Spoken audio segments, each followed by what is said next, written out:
Today, we're diving into You Are Not So Smart by David McRaney, a book that explores the fascinating ways our minds often mislead us, sometimes without us even realizing it.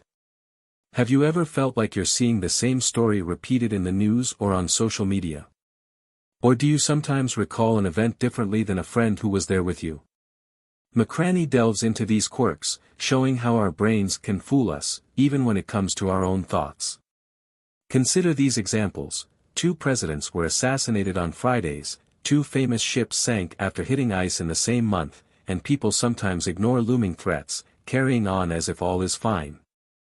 These might seem like strange coincidences, but they reveal something deeper about how our brains work. Our minds are wired to find patterns and connect events, often leading us to conclusions that aren't entirely accurate.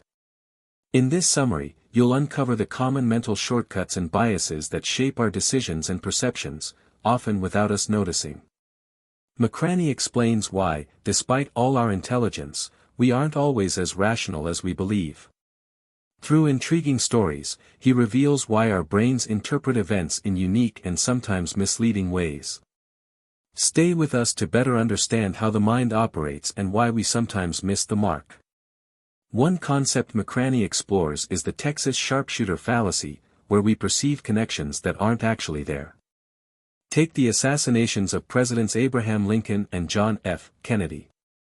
Both were shot almost a century apart, but their assassins shared similarities, each having 3 names with 15 letters. Both were shot on a Friday, sitting beside their wives, and succeeded by vice presidents with the surname Johnson, born precisely 100 years apart. The eerie parallels seem too precise to ignore, but they're actually just chance connections that our minds tie together, creating a pattern where none truly exists. A similar phenomenon is found in a fictional work that seemed to predict the Titanic disaster. In 1898, Futility, a novel by Morgan Robertson, described the sinking of a massive ship named Titan after striking an iceberg. 14 years later, the Titanic met the same fate. The ships shared similar passenger capacities, struck ice in the same month and place, and both sank near midnight with significant loss of life. These similarities feel chilling, yet they're largely coincidental. The Texas sharpshooter fallacy gets its name from the idea of a cowboy shooting at a barn and then painting a target around the bullet holes afterward to make it seem like he hit the bullseye. Our minds do something similar when we look at random events and assign them meaning, finding connections where there are none. McRaney's insights show us how these mental shortcuts can shape our beliefs and decisions, leading us to conclusions that aren't necessarily accurate. By recognizing these patterns, we can better understand our minds and see how easily we're sometimes led astray. Despite all our intelligence, You Are Not So Smart reveals why we're not always as perceptive as we might like to believe. Absolutely. Here's a rephrased version with a slightly different style but keeping the core ideas intact. Our desire to make sense of the world has driven humanity for centuries. Finding patterns and connecting the dots in an often chaotic world helped our ancestors survive by making life's vast complexity feel more manageable.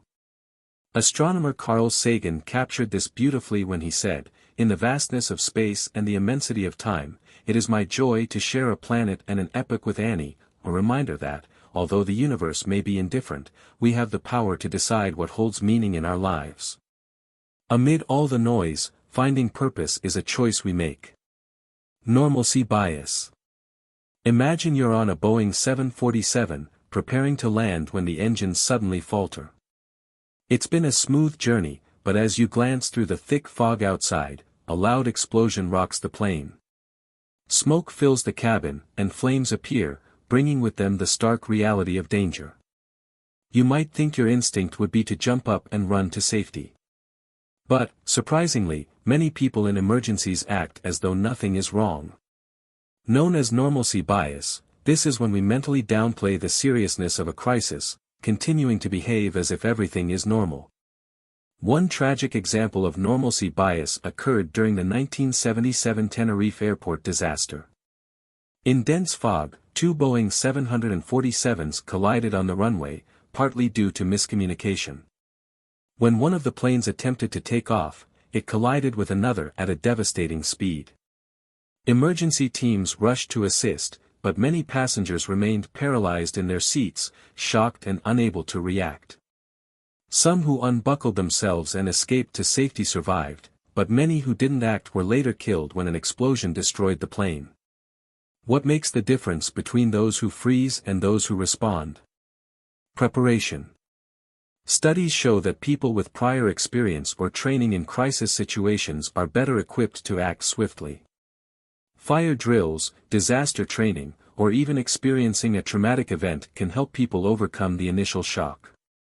When we're unprepared, our brains go through multiple stages, assessing danger, making decisions, then acting. Those who are prepared skip these stages, responding automatically. Preparation can make the difference, allowing a person to respond more quickly and effectively in an emergent confirmation bias. Now, imagine you're on a coffee break, reminiscing with colleagues about an old movie, The Golden Child. Later that evening, while channel surfing, you stumble across the same movie playing on TV. Then the next day, you see an article about 80s films featuring it.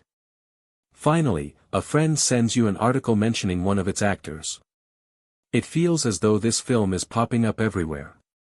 You might even start to wonder if the universe is sending you a message. But what's actually happening is called confirmation bias. Confirmation bias is a tendency to notice information that aligns with what we already think or have recently encountered, while ignoring information that doesn't fit. After discussing the golden child, you're unconsciously on the lookout for it, so each encounter feels significant. Our brains love to find connections, even if they aren't meaningful, causing us to see patterns that fit our preconceptions. You Are Not So Smart by David McRaney delves into these fascinating tendencies. From normalcy bias to confirmation bias, these biases shape how we see the world and guide our reactions. By understanding these patterns, we can start to notice when our minds are filling in gaps, interpreting random events as meaningful, and leading us to conclusions that might not be accurate. In a vast and often random universe, understanding our own biases can help us make sense of the world more clearly. Sigh. Our brains naturally seek patterns and coherence, focusing on information that aligns with our recent thoughts and experiences. Think about it, if you've been considering buying a new car, you suddenly noticed that model everywhere. Or after a breakup, every song seems to echo your story. Expecting a child. Babies seem to be everywhere. This tendency is called confirmation bias, a mental filter that causes us to notice things that reinforce our beliefs while ignoring information that doesn't align. Journalist Valdez Krebs explored confirmation bias in the 2008 U.S. presidential election by analyzing book buying trends on Amazon. He found that people bought books reflecting their political views. Obama supporters bought books portraying him positively, while his critics preferred books depicting him negatively. This selective consumption of information is a prime example of confirmation bias. In fact, it's one reason conspiracy theories can thrive. Believers seek out information that supports their views, ignoring anything that contradicts them. Take the moon landing, for example. If you believe humans walked on the moon, there's plenty of information supporting that. But if you're a skeptic, you'll find articles feeding your doubts. Our brains are wired to focus on information that affirms our existing beliefs, often disregarding the rest. Hindsight bias. I knew that was going to happen. I had a feeling it would turn out this way. We've all said things like this. These phrases are examples of hindsight bias, where we look back on events and feel as though we always knew they'd turn out a certain way. In reality, our minds retroactively connect past thoughts to outcomes, editing our memories to make events feel more predictable than they actually were. As people age, they may become more resistant to new ideas, especially on topics they feel confident about. A fake Harvard study even suggested that older adults often stick to long-held beliefs, finding it difficult to adapt to new perspectives. But a fictional University of Alberta study argued the opposite, that older adults might actually complete a college degree faster than younger students due to accumulated knowledge and life experience. Did these studies sound familiar or plausible? Here's the twist: they aren't real. But you might have believed them because they appeared credible, demonstrating how hindsight bias can influence us. When information seems to fit what we think we already know, our minds create a sense of clarity that may not actually exist. Let's consider a real study by Carl Pan at the University of Oslo. He asked participants if they agreed with the saying, "Love is stronger than fear." Most people did. But when he later presented the opposite statement, "Fear is stronger than love," they also agreed. So which is true? This illustrates hindsight bias at work, as our minds find both options to be common sense, depending on how they're framed. In unpredictable situations, hindsight bias helps our minds create clarity by reshaping memories, making it feel as though we always knew what would happen. By being aware of these mental shortcuts, we can start to recognize when our minds may be giving us the illusion of certainty, even in an uncertain world. Our ancestors evolved with a trait to make sense of a complex, unpredictable world. With so much going on in our brains, hindsight bias simplifies decisions by filtering out irrelevant information, helping us zero in on what feels important and aligns with our beliefs. Confabulation. Imagine a dating game where you and your partner answer questions about your relationship, like your first date, what you ate, or how you met. You each write your answers on a board. Will they match perfectly? Probably not. Our memories aren't as reliable as we think, and when there are gaps, our brains fill them with details or stories that seem true. Consider this: you went on vacation with friends or family, and later you all remember it differently, who won a game, who told a certain story. This is confabulation, the brain's tendency to create details to complete memories, even if they aren't completely accurate. It's like a movie, based on a true story. We don't expect every scene to be exact, but we remember the main storyline. Interestingly, our brains operate with two halves, the left and right hemispheres, connected by a bundle of nerves called the corpus callosum, which acts as a communication highway. In cases of severe epilepsy, doctors sometimes sever this connection in a procedure called a corpus callosotomy to prevent seizures. This creates split-brain patients, offering insights into how each hemisphere functions independently. In a fascinating experiment at the University of California, split-brain patients were shown a cross in the center of a screen, with the word truck on the left. While a typical person could name it, split-brain patients said they didn't know the word. Yet when asked to draw, they sketched a truck with their left hand. Here's the trick: each eye sends information to the opposite brain hemisphere, and in split-brain patients, this information can't cross. With language in the left hemisphere and images in the right, the word truck was recognized, but only as a drawing. In another study, participants saw bell on the left and music on the right. When asked to choose between images of a bell, drum, trumpet, and organ, they picked the bell. But since they couldn't explain why, they confabulated. One participant said they chose it because they remembered bells from a college tower. Confabulation doesn't only happen in split-brain patients.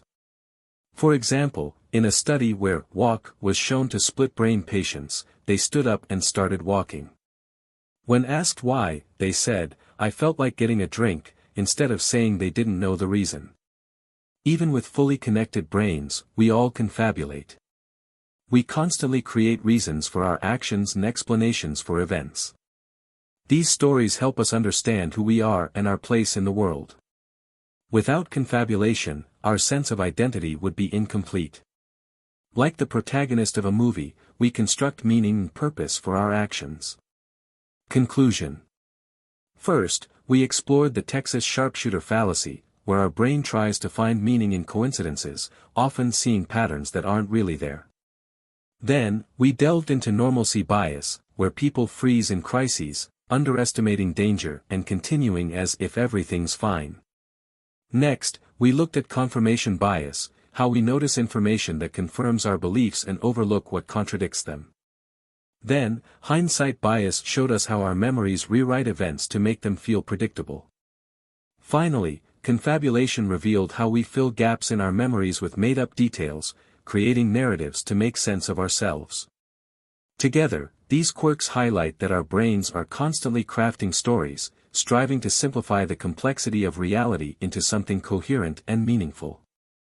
In this exploration of You Are Not So Smart by David McRaney, we've looked at how our brains sometimes play tricks on us, creating illusions and biases that shape our thoughts, decisions, and memories. First, we explored the Texas sharpshooter fallacy, where we connect unrelated events and focus on similarities, ignoring differences, to form patterns that don't really exist. Next was normalcy bias, which explains why people often freeze in emergencies instead of acting quickly. The difference between those who survive and those who don't often lies in preparation. Those prepared have trained their brains to recognize and react to danger quickly.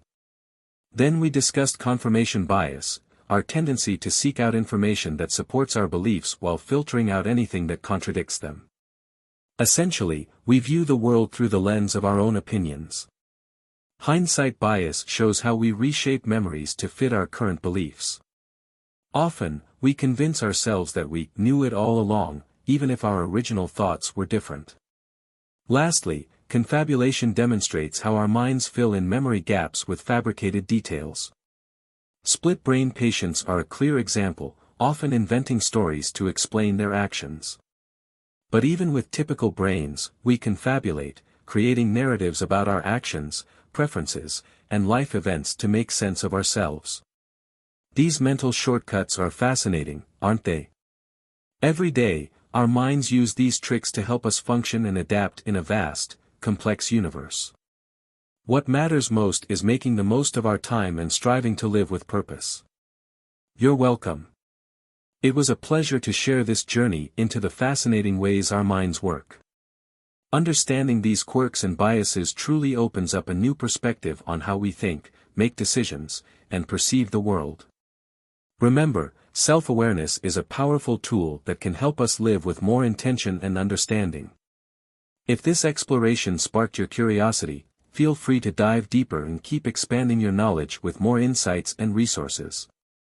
Each new bit of understanding adds another layer to how we engage with the world and make the most of our experiences.